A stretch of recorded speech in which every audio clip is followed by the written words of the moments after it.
Pablo Luiz Bispo, conhecido na arte como Pablo Bispo, conhecido na rua como Malandragem, e tenho 37 anos, sou do final da Boiobi, Bangu.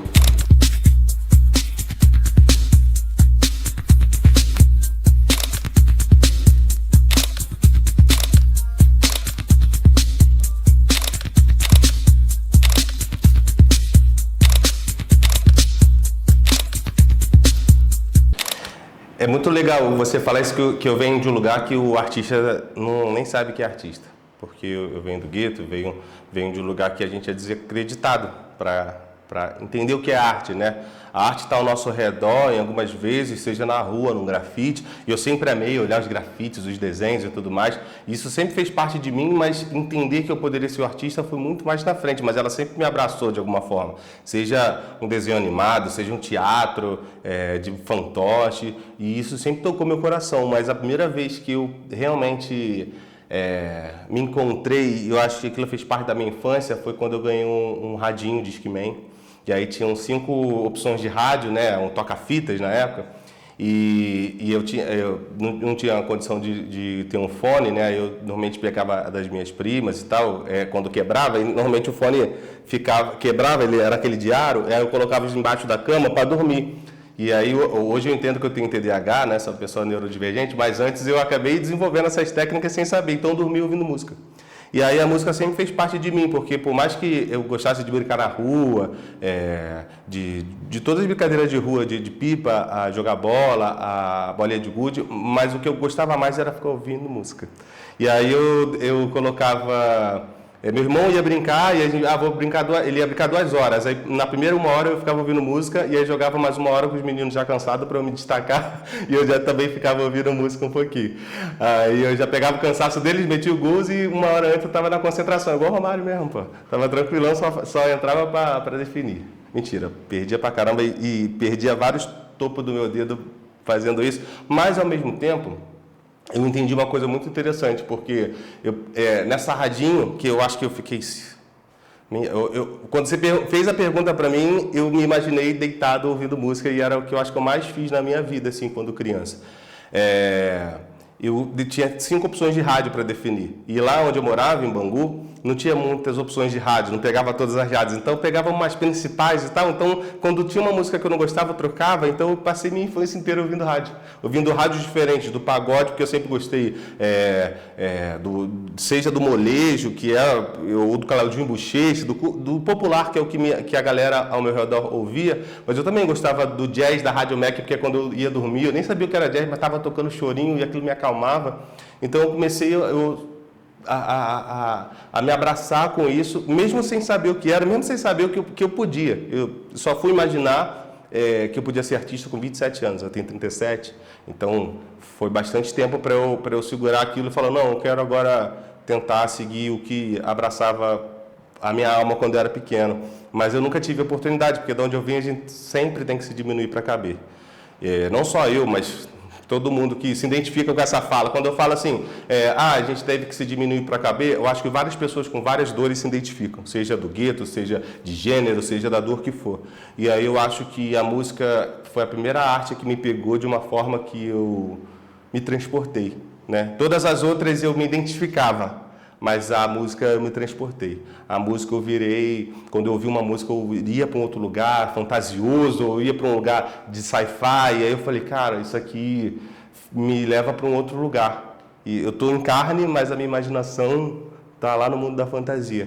E depois de um tempo, quando eu comecei a fazer música, eu voltei a ser criança brincando com o que eu brincava, né? E eu sempre falo isso assim, cara, qual a forma de fazer, do que você acha que é o mais legal de fazer música? Cara, quando você brincava na infância, você imaginava algum adulto vendo, será que o adulto está vendo alguma história legal? Não, então só se diverte. Não se importa com os outros. Vai lá, pega o instrumento, pega o que você quiser, pega seu pincel ou sua máquina fotográfica e vai ser criança.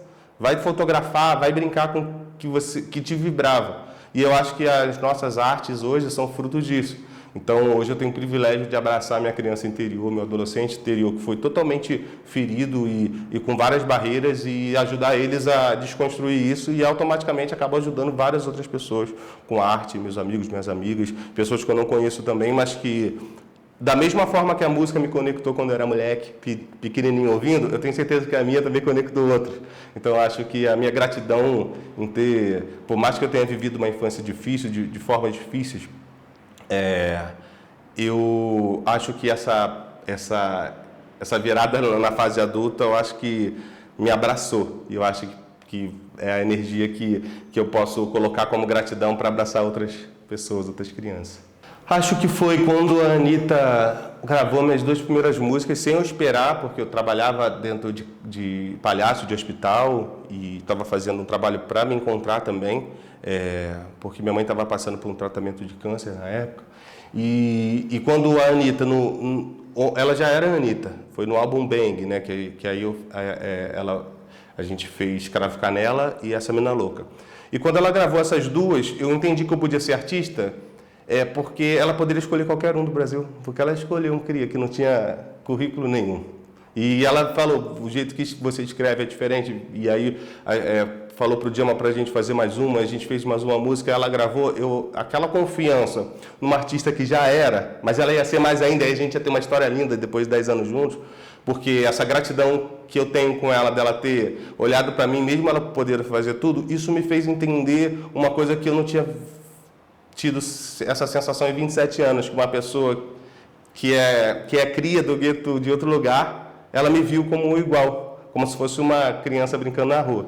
Eu sempre falo para ela assim, para a gente não perder a vontade de fazer música igual a gente queria jogar queimado na rua, tá ligado? E eu acho que essa foi a primeira vez que alguém olhou para mim, eu falei assim, poxa, eu acho que essa pessoa gosta do que eu faço. E aí foi tão limitador, divisor de água na minha vida, que em vez de fazer música para todo mundo, porque eu já tinha um hit com a Anitta, minha primeira música, eu fui dar aula. Por quê? Porque eu não queria fazer música para todo mundo, eu queria ensinar essa sensação, ou passar essa sensação da mesma forma que ela passou para mim para os jovens. E no jovem eu entender como eu poderia criar artistas que poderiam tocar os jovens, né? Então eu acho que essa sensação, essa validação que ela me deu foi o que eu nunca tinha tido na vida, assim. Eu tinha tido oportunidade de brincar, de fazer banda e tudo mais, mas meus pais também vieram por mais que eles tenham a arte dentro deles, eles vieram de lugares que prenderam eles, por falta de possibilidade, falta de poder sonhar. E, igual a eles, a maioria aqui do Brasil. Então eu queria fazer essa disrupção. E quando ela confiou em mim, a Anitta, eu falei, cara, eu acho que eu posso ser isso, mas eu quero ser da forma mais verdadeira. E aí eu fui para esse outro lado, ensinar. E aí ensinando, dando aula, que um aluno me mostrou Pablo Vittar, e aí eu falei, não era nada por acaso, e aí comecei a entrar em contato, falar, tem música com a Anitta, se vocês quiserem eu faço uma para vocês de graça, porque eu entendi o que vocês são, o que vocês podem fazer, meus alunos, eu quero ver meus alunos cantando vocês, mais alunos ainda. Então, acho que foi nesse momento. E assim, não era porque ela era grande, não era porque ela já era, porque ela foi, nesse álbum ela ficou maior ainda, mas foi porque eu acho que ela veio de onde ela veio, do som que ela fazia, do som que me movia, né? Ela fazia funk, quando eu era moleque. A primeira vez que eu chorei ouvindo música foi quando o MC Marcinho cantou, eu sou Marcinho de Bangu, sou Bob Rum de Santa Cruz. Eu falei, tá falando de onde eu vim. Eu chorei. E eu não sabia o que era, mas mais velho eu entendi que era identificação. Eu nunca tinha ouvido uma música que exaltava de onde eu vim. Era sempre ruim. Seja de Bangu, Zona Oeste, de onde foi. E a segunda vez foi quando o Marcelo D2 falou, eu ia lá no Cassino Bangu, e aí isso já era adolescente. No Marcinho foi quando criança. Então, quando adulto, a Anitta fez isso, ela me deu esse voto de confiança, e a gente fez 1 milhão de coisas até chegar no Funk Generation, com o álbum de funk dela, gringo, a gente junto ali. Aquela sensação foi uma validação do Pablo criança, do Pablo adolescente, falando, alguém confia em você. Então, nada que você passou foi em vão. Vamos olhar um outro lado? E aí, em vez de fazer música para todo mundo, que eu sei que é o que todo mundo ia fazer, porque eu não queria dinheiro, eu só queria ser artista, poder ser. Mas eu nem sabia. Mas a partir do momento que ela estava confiando em mim, eu falo, quem é que precisa confiar se ela que confia? Se ela está confiando, quem mais precisa de mais ninguém? Porque Poderia até ser, naquela época, sei lá, Caetano Veloso, poderia, mas ele não tem a história que ela teria. Ele não teria o símbolo que ela teria para mim. Porque ela veio do funk, porque ela era mulher, porque ela veio de um lugar que eu já morei em Madureira. Então, aquilo foi muito importante para eu dar um outro lado. E que é muito curioso, porque foi dando aula que eu comecei a fazer Pablo, aí depois a gente começou a fazer Glória, fazer Isa. Então, esse voto de confiança num cria que ela deu foi o que também ajudou a fazer um movimento muito grande. Então, é sobre a gente acreditar na gente, assim. Cara, a vida, ela é muito bonita, assim, apesar de dolorosa, assim, e aí a gente conseguir transformar a dor em amor e conseguir viver, ainda mais num país igual ao nosso. Eu trabalhava em instituição financeira, eu era gerente de uma instituição financeira, porque eu tinha que provar para os meus pais que eu poderia, então fui crescendo desde estagiário e tal, mas com 26 anos eu era gerente de uma instituição financeira num lugar muito perigoso, tinha acontecido um sequestro dentro da agência. Eu já estava meio impactado, falando, cara, o que eu estou fazendo aqui? Mas nesse mesmo momento a minha mãe descobriu um câncer, começou a tratar pelo SUS. E aí eu falei, cara, quer saber? Eu vou fazer o que eu amo, porque eu já provei para minha mãe que eu poderia ser gerente de banco, vou resgatar essa essência. Então eu larguei tudo, porque eu não podia ser demitido, eu pedi demissão, mas não podia porque eu performava, mas aí eu larguei tudo. E em dezembro eu larguei, em janeiro eu comecei nos palhaços dos hospitais, entendendo aonde a dor da minha família, da minha mãe estava, mas transformando isso na dos outros. Todo mundo achou que eu era maluco, mas eu já tinha provado para todo mundo que eu podia ser gerente de banco, porque eu precisava provar mais para alguém. Foi difícil. Naquele momento eu tinha uma relação, a gente acabou se separando por conflito de caminhos. E que bom, porque a gente foi verdadeiro um com o outro e esse foi meu caminho, sabe? E eu fui muito firme com o que eu queria, era essa revolução interna dentro de mim. Para mim, a revolução interna é fazer uma revolução externa. Mas mais importante do que o que eu ganhava por mês ou os recursos que eu tinha, era entender a dor que minha mãe estava sentindo e como eu podia transmutar isso de uma outra forma. Então, quando eu fui para trabalhar para os palhaços, eu ganhava uma ajuda de custo, né? E eu era gerente de banco, que vinha de uma outra forma, mas eu entendi que era para ser. E eu não sabia o dia de amanhã. Mas eu sabia que a minha fé ia me guiar. Por causa disso também, porque no palhaço a gente conseguia entender a dor do outro e a gente, pelo local, fazer o palhaço se ferrar mais do que a dor do ambiente. Então você acaba sendo uma esponja daquela energia e você faz os outros rirem porque você vai tropeçar, você vai brincar, você vai interagir. Então naquele momento com muita dor, você ainda consegue fazer um sorriso. Então era por isso. Eu queria ir para o mais profundo da dor e entender como é que eu conseguia lidar com a minha, lidar com o outro, entender qual era o caminho que a espiritualidade ou a minha fé ia me guiar.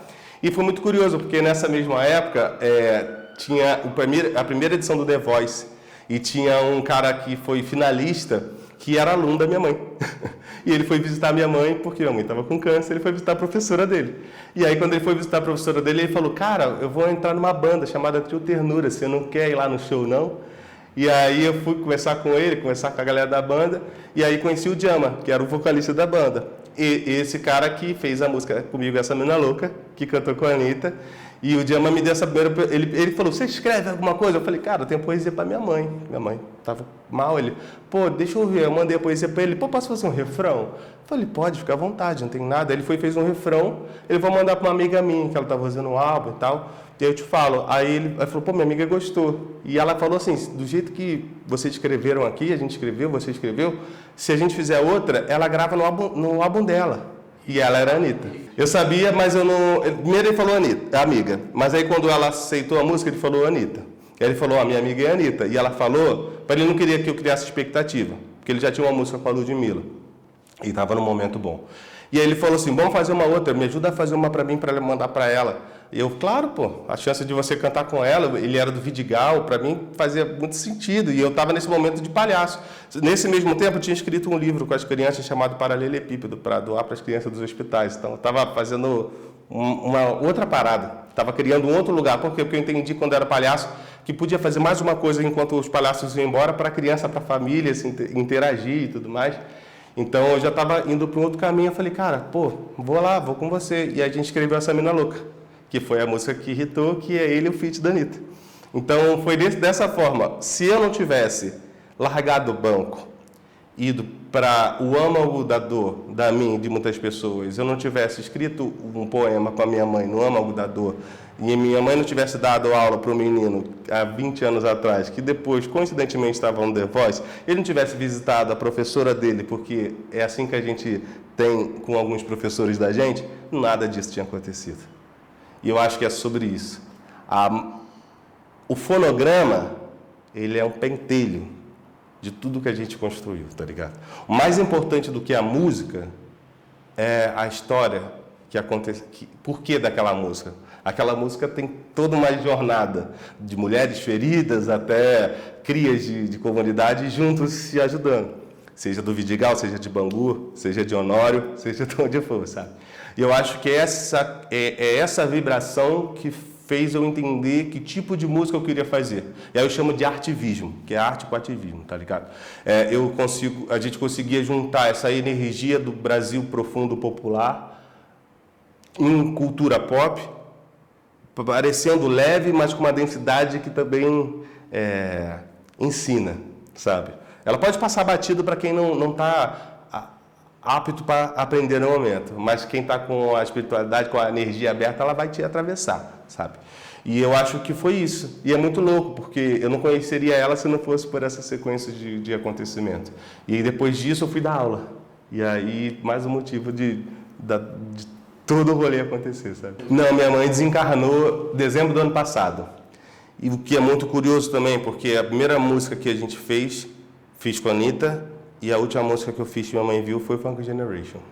Então minha mãe viu a história acontecer. E parece que depois de tudo ela se aliviou em poder descansar, sabe? Então isso é muito curioso, porque a gente foi indicado ao Grammy e no Latin Grammy também, com a Glória Groove, com a Ludmilla, com o GW, e aí o aniversário da minha mãe era no 12 de novembro e o Latin Grammy era no 14. E a minha mãe falou, não vai não, fica comigo aqui. Eu falei, dessa vez não vou não. E ela desencarnou depois do aniversário dela. Então se eu tivesse ido, eu não estava com minha mãe. Então eu acho que tudo foi para acontecer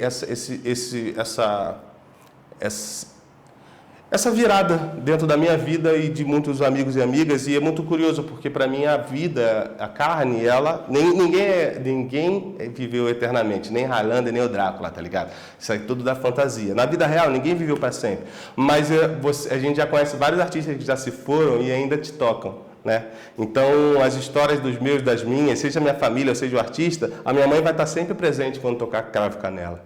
E quando alguém chorar vendo, nem imaginar que eu tinha feito por uma mulher que estava mais sem cabelo, mais tectonizada, e na verdade a música fala, Tom Bela, ela é linda de verdade, o que eu realmente dela nunca perde a validade, é uma mulher se olhando no espelho, não se vendo bonita. Minha mãe estava nesse momento. Então ela estava sem cabelo, estava sem peito, ela tinha tirado aquele lugar que as pessoas diziam que era o feminino. Então eu fiz uma música para ela representar esse lugar, e a música foi para um lugar de amor, e outras pessoas sentem essa vibração, mas é porque ela tem essa energia. Então, no final das contas, a minha mãe vai ser sempre eterna dentro da arte, dentro da vibração.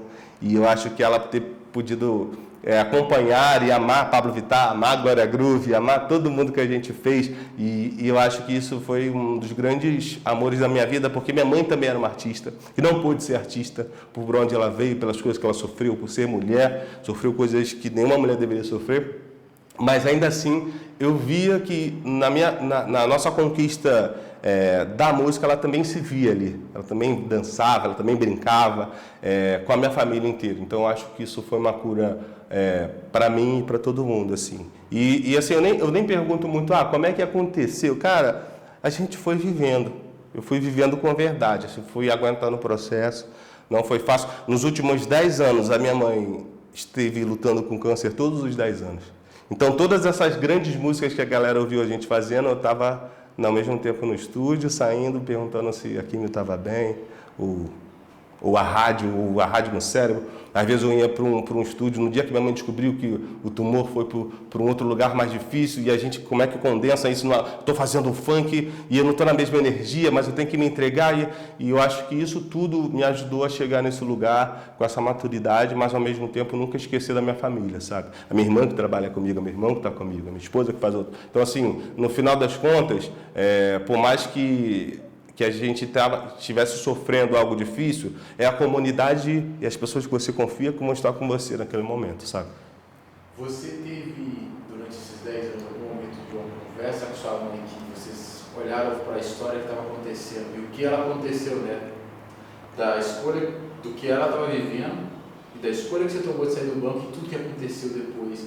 Você teve esse momento dessa conversa com ela de refletir sobre isso? Cara, eu assim, não de uma forma clara sobre isso, mas ela sempre agradecia. Eu lembro que assim, eu sou muito grato ao SUS, porque se não fosse ele, minha mãe não estava aqui, bem antes do momento.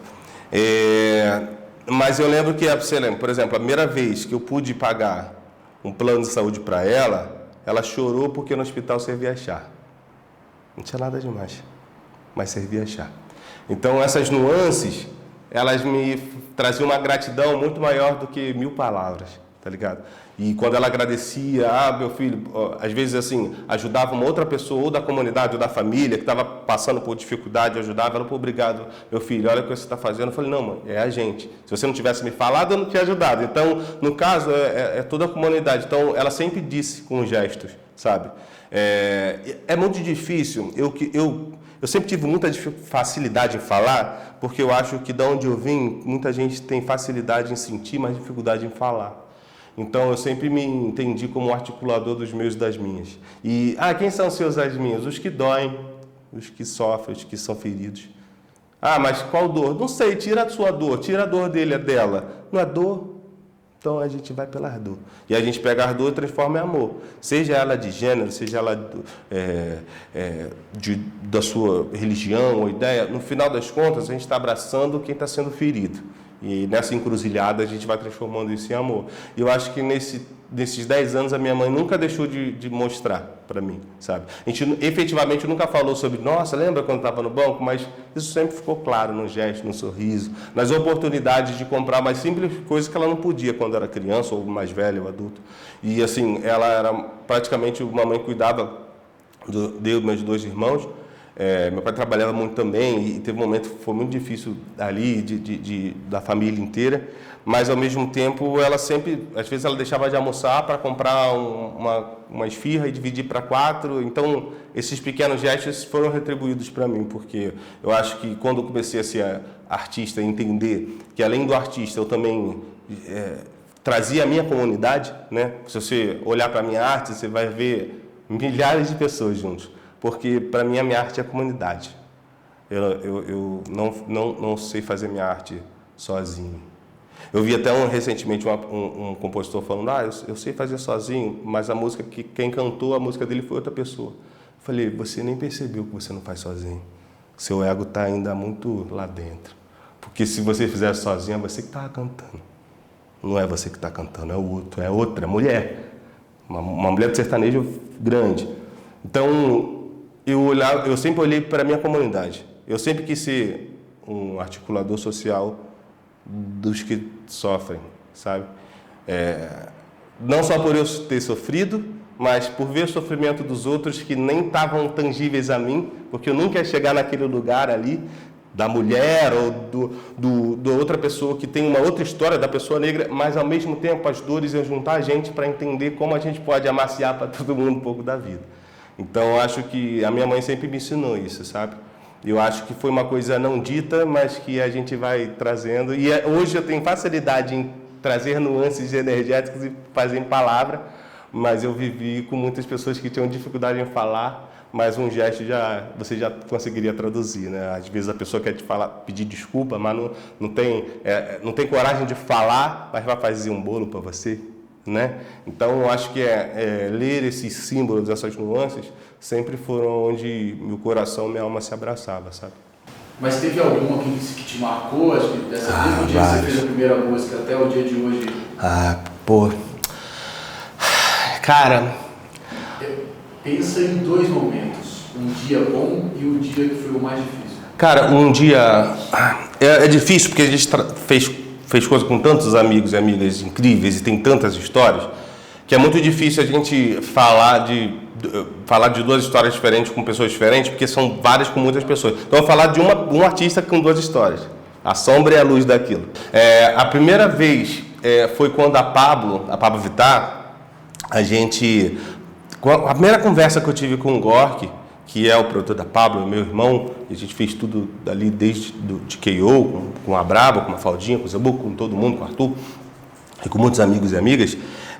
Mas a primeira vez que a Pablo ficou nos 3 primeiros lugares do Brasil, que a gente, naquele momento, eu acho que era 2017, deve ter sido, a gente tinha, no boom dos players, né, Spotify e tudo mais, a gente tinha uma drag queen ocupando os 3 primeiros lugares, com Sua Cara, com a Anitta, com K.O. e com Corpo Sensual, da Pablo com o Matheus Carrilho. A gente tinha os 3 primeiros lugares do Brasil de uma drag queen. Isso, para mim, foi um estalo muito grande de felicidade e de medo. Porque, ao mesmo tempo que os 3 primeiros lugares, a gente estava colocando um alvo no país que mais mata LGBTQIA+ no mundo.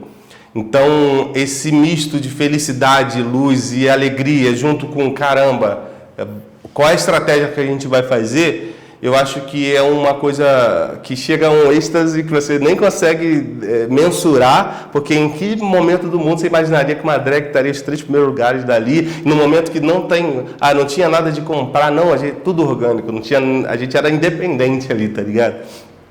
E ao mesmo tempo, desse momento até o segundo álbum, que é o Não Para Não, que é um álbum da Capa Azul, foi muito desgastante para todos nós, porque a gente queria realmente fazer aquilo acontecer de uma forma que o país que mais mata LGBTQIA+ no mundo não iria dizer que era sorte, né? Foi sorte aquilo ali. Então, até o segundo álbum da Pablo foram momentos muito densos para a gente provar que ela era muito maior do que qualquer fala, aquela energia ali ia tocar muitos corações. Então, foram momentos que a gente também não tinha as ferramentas. Então, foi um momento que a gente ia muito na profundeza também, de absorver. Eu tinha que estudar, então eu tinha que absorver o hate também. Eu entendia também que muito do hate passava por mim, porque eu não vivia aquilo, mas ia chegar na Pablo, ia chegar nas pessoas que estavam fazendo a Pablo também, que eram LGBTQIA+, ou que tinham outros gêneros. Então, esse primeiro momento da gente, mesmo tendo um feixe de luz na mão, a gente estava dentro de um lugar muito de sombra, sabe? Então, da gente confiar, da gente levar junto e a gente sair daquele túnel, né, ver uma luz, até a gente, eu acho que foi um momento muito denso para todo mundo.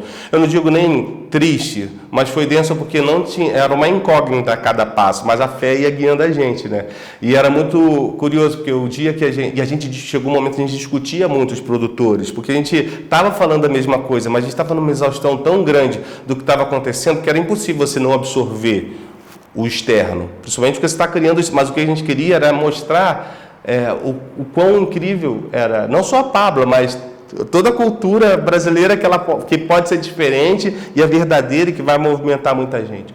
E eu lembro quando eu bati na porta para a gente finalizar, e aí o Gork abriu e estava com uma cara, os meninos também, falei, cara, vocês estão com uma cara acabada, você também, a gente vai conseguir. E acabou que a gente fez um álbum muito incrível. A gente nunca ligou para hit, mas tem hits nesse álbum. E também foi um álbum que a gente entendeu uma sonoridade da Pablo que ia ali dentro do forró, ia dentro da raiz. E aí isso iluminou a gente de novo para a gente seguir naquele lugar de, nossa, é isso aqui. É esse lugar que a gente nadou no forró, na raiz da gente. Mas para a gente chegar nesse lugar, a gente foi muito fundo. Fundo dentro das sombras da gente e dos outros, mas que a gente tinha fé que aquilo ia acontecer, porque se tocava a gente, ia tocar outras pessoas, sabe? Por mais que várias outras pessoas estavam contra. E aí eu acho que nessa jornada inteira, a gente viveu momentos assim. Eu nunca tive um momento triste, e é claro, assim, quando um amigo, a minha mãe, ou a minha amiga, minha madrinha, Preta Gil, desencarnou, isso me marca como não estar mais presente em carne com uma pessoa que me amou e eu amei, e a gente construiu coisas incríveis juntos. Mas, assim como eu falei da minha mãe, ouvir a Preta com as músicas que a gente fez há 10 anos, fiquei 10 anos com a Pretinha também, mantém ela viva, sabe? Então, eu acho que para mim, essas partes que são tristes porque a gente não está mais junto, e são, porque a gente está vivendo esse luto, né? Mas, ao mesmo tempo, eu sabia que em vida a gente conseguiu eternizar, que daqui a 150 anos alguém vai ouvir, vai se emocionar, para mim, faz toda a sombra transmutar em luz, sabe? A gente sempre... Eu não sou o herói. Eu não tenho cara de herói, eu não tenho jeito de herói, não vim de onde os heróis vêm, mas eu vim de onde o vilão vem. Mas eu sou um vilão redimido, eu sou o anti-herói, eu sou aquele que entra na sombra e na luz. O herói só anda na luz, o anti-herói ele veio da sombra e ele escolheu a luz, então ele tem os dois lados. Então eu estou ali na encruzilhada trazendo esses que são vistos como vilãs, mas no caso são só pessoas que precisam dessa redenção para não só iluminar quem tem luz, mas também iluminar quem tem sombra, sabe? Então eu acho que essa densidade, essa tristeza, essa dor, sempre fez parte de onde eu fui. E é dali que eu vou andar. Eu não preciso andar na luz. Porque tem muita gente que anda na luz, tem muita gente que finge que anda na luz, que só bota a roupa. Eu vim da sombra, e eu quero na sombra trazer luz para aquelas pessoas que eu sei que podem viver. Então, essa tristeza e densidade sempre saiu, mas é aquilo que falam, né? O samba mais bonito são os sambas tristes, tá ligado? Então, eu acho que isso sempre... Algumas frases de boteco que os coroas me contavam nos botecos da vida, eu sempre levei. Uma delas é essa. O samba mais bonito é o samba triste. Sem a dor, você não conseguiria fazer uma das coisas mais bonitas do mundo. Então, eu sempre teve essa dicotomia entre a dor e a felicidade, o amor. Aí você vai ver Rosas Não Falam, é exatamente isso, sabe? Então, eu tive o privilégio também de caminhar na sombra com pessoas sábias que ninguém nunca ia ver. Ver mesmo, de invisível, de moradores de rua, pessoas de bar, ou prostitutas, ou... Enfim, eu sempre foram essas pessoas que automaticamente não só me guiaram, mas estiveram ao meu redor, benzedeiras, sabe? Então, eu sou fruto da encruzilhada dessas pessoas que são invisibilizadas, mas invisibilizadas em relação ao sistema, mas elas existem em relação na vida. Então, para mim, representar elas e fazer arte para elas sempre foi meu objetivo. Então, a gente sempre nadou nesses dois lugares, assim. Quando a gente sai da carne, a gente vai para um lugar que toda energia está junto ali. Tem a energia de luz, tem a energia de sombra, mas tem aquelas energias que foram amor. Então, eu tenho certeza que eu vou encontrar o amor de volta. Eu encontro minha mãe, para ser sincero, em vários momentos da vida, do dia. Encontro quando a minha esposa está com uma roupa da minha mãe e fala, usei aqui porque a gente vai almoçar no domingo e sua mãe gostava e sua mãe me deu. Encontro quando a minha sobrinha faz uma piada que minha mãe fazia. Eu encontro quando minha irmã ouve uma música e fala, nossa, mamãe gostava, então minha mãe está aqui. Os nossos estão sempre aqui. A carne, ela se vai, mas os outros, eles estão nos movimentos de vocês, né? E eu acho que é sobre isso, o amor da família, da ancestralidade, ela é além de qualquer carne, porque quem esteve com a gente, comigo ou com vocês, eles vão estar nas nuances de vocês. Talvez vocês não lembrem que quando você chega em casa e gosta de ver desenho, é porque você via desenho porque alguém gostava de ver desenho com você. Então aquela pessoa está viva em você. Ela não está viva em carne, ela está viva em você. E quando você abraça aquilo que te lembra ela, você abraça ela onde for. Então eu não tenho expectativa de esperar para morrer para encontrar minha mãe. Eu encontro ela em cada entrelinha de onde eu vivo. Seja ela, seja a Pretinha, seja todos os meus amigos que não estão mais aqui. Mas eu não espero a vida acabar para encontrar com eles, porque eles fazem parte de mim. A última pergunta que eu sempre faço, eu queria saber, mano, qual foi a última vez que você mudou de perspectiva sobre alguma coisa? Cara, eu sou um cara que estudo o que eu gosto, mas ao mesmo tempo eu nunca fui imutável, sabe? Então, tem coisas que eu não faço ideia, então eu estou sempre aberto para pessoas que saibam me mostrar o caminho, sabe? E tem outras vezes que eu estudo o suficiente, mas às vezes o estudo não é o suficiente porque o sentimento é maior do que qualquer estudo, né? Então, assim, semana passada pode ter sido isso. Por quê? Porque quando eu entro no estúdio para criar com o artista, quem vai cantar é aquele artista. Então eu nunca penso que a minha ideia é maior, pode ser o meu querer maior que o dele, porque quem vai representar aquilo é ele, é ela, sabe? Então quando a gente entra no lugar de criar, às vezes eu falo, pô, vamos fazer isso aqui, porque isso aqui é preto e vermelho, é Flamengo. Aí a pessoa fala, não, mas eu sou fluminense, acabou. Né? Já é outra ideia, já não é a mesma coisa para você. Então toda vez que eu vou para o estúdio, eu mudo de opinião, porque não é sobre o que eu quero, é sobre o que nós vamos fazer, o que a gente acredita em conjunto, principalmente se alguém for cantar. Se ninguém for cantar, tá todo mundo junto ali. Mas não que eu mude de opinião, mas quando a gente conversa e a gente tem argumentos suficientes para você mostrar que o seu caminho é um caminho que você confia, eu também confio, sabe? Raramente eu vou falar, você fala pula do trem, eu falo, não, por que eu vou pular do trem? Você fala pula do trem, eu falei, não, por quê? Não, porque o trem não tem, não, o trem é um negócio aqui que você vai pular, é um shopping lá dentro e tal, pô, mentira, não, mostra aqui o celular, sabe? Dependendo, por mais irreal que seja, a pessoa, quando ela realmente acredita naquilo, ela vai passar uma fé além da palavra, sabe? Então eu sempre questiono o outro, para o outro me mostrar o seu ponto de vista, até ele me convencer que realmente, mesmo que eu não entenda, a fé daquela pessoa, ela me convenceu, sabe? Deu errado? Beleza, mas eu confiei nessa fé. E tudo bem dar errado, porque às vezes vai dar certo porque deu errado, né? Às vezes o que você quer, eu sempre falo assim, às vezes o que você quer, você só está vendo uma porta. Né? Tem outras coisas, eu quero ser jogador de futebol. Aí você só vê um negócio, não, vou ter que treinar. Às vezes você vai falar com alguém que você nunca esperava, que aquela pessoa tem um primo que é técnico de jogador, sabe? Então, para mim sempre foi isso. O erro, o não dar certo, talvez seja a forma de dar certo diferente. Ou talvez se não desse certo, porque não era para ser seu. Porque talvez se fosse seu, você ia se perder. Sabe? Então, para mim, é sobre ser verdadeiro. Se tem algum incômodo no meu coração, eu falo, olha, eu estou com incômodo disso aqui. A pessoa fala, não, mas isso, tá bom. E se o incômodo persistir, eu falo, pô, ainda não estou. Mas, ao mesmo tempo, eu nunca fui uma pessoa que fui irredutível. Principalmente porque ninguém tem a verdade absoluta, né? Uma professora uma vez me disse, né, quando a gente coloca um jarro todo enfeitado, um jarro chinês, todo enfeitado e desenhado. Na nossa frente aqui, você vai poder me falar a sua perspectiva daquele jarro. Ah, estou vendo um pavão. Eu falo aqui, pô, estou vendo curupira. Quem disse que você está certo ou errado? Pode estar os dois.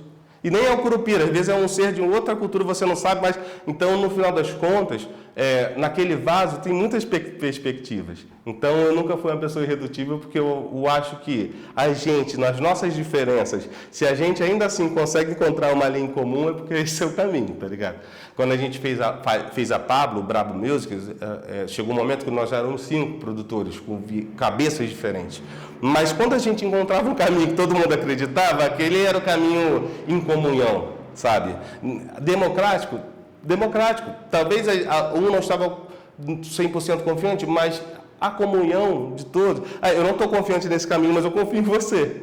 Então é isso. Então, no final das contas, eu sempre fui uma pessoa que estive apto a trocar exatamente para a gente encontrar um caminho onde todo mundo está feliz. Eu não tenho pretensão nenhuma de falar, pô, esse é o caminho. Eu falo o que eu vivi, mas eu tenho uma história X, você pode ter uma história totalmente diferente, por mais que você goste das mesmas coisas que eu, só de você ter nascido em Minas e eu no Rio, já é diferente. Por mais que você goste de funk, eu gosto de funk, por mais que você goste de pagode, eu gosto de pagode, então já seja seu lugar da vida, sua criação, sua família é diferente.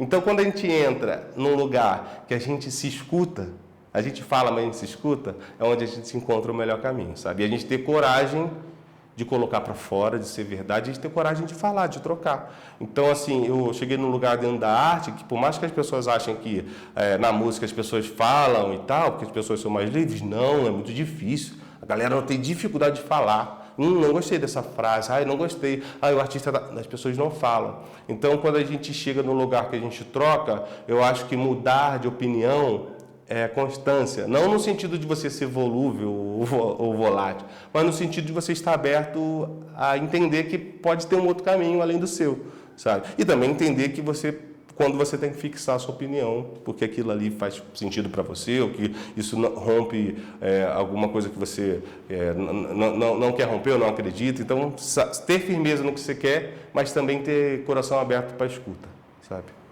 Xoxin.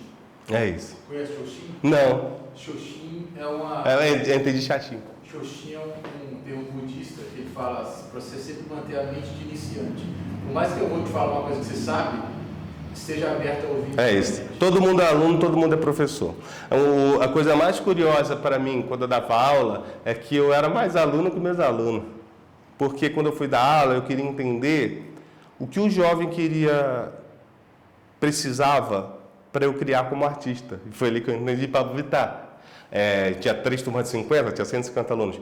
Mas quando eu estava ali dando aula, eu que aprendia, mano. Eu aprendia as gírias, eu aprendia coisas que eu aprendia vivências diferentes. Eu dava aula, mas eu saía mais aluno do que os alunos, sabe? Então, ter esse lugar de...